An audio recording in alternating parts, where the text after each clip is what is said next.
এটা একটা অ্যানিভার্সারি 2 টায়ারের কেক ছিল। নিচের পার্টটা ছিল হোয়াইট ফরেস্ট আর উপরের পার্টটা ছিল চকোনাট। কেটে ছেটে যেইটুক পেরেছি এই শর্টসে আমি তুলে ধরার চেষ্টা করেছি। বেকিং, আইসিং, ফ্রস্টিং এইগুলো তো ডেইলি থাকে, কিন্তু এখানে হচ্ছে বড় ভিলেন হচ্ছে ওই ফন্ডেন্টের দুটো মডেল।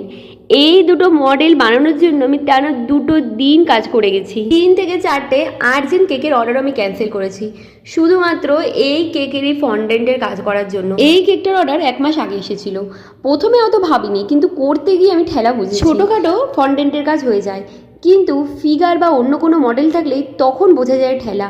তখন ভাবি আর আমি ফন্ডেন্টের কাজ নেব না। এই কেকটার সাথে আরও 2টো কেকের অর্ডার ছিল, সেগুলো আগের থেকে বুকিং ছিল বলে হয়ে গেছে, কিন্তু রিসেন্ট অর্ডারগুলো ক্যান্সেল করতে হয়েছে বলে মনটা খুব খারাপ ছিল। কিন্তু কি করার, প্রত্যেকটা কেকের জন্যই একটা স্পেসিফিক টাইম এবং ভালোবাসা লাগে। আমার কেকটা রেডি হয়ে গেছে, সবাই খুব খুব ভালো থেকো, টাটা।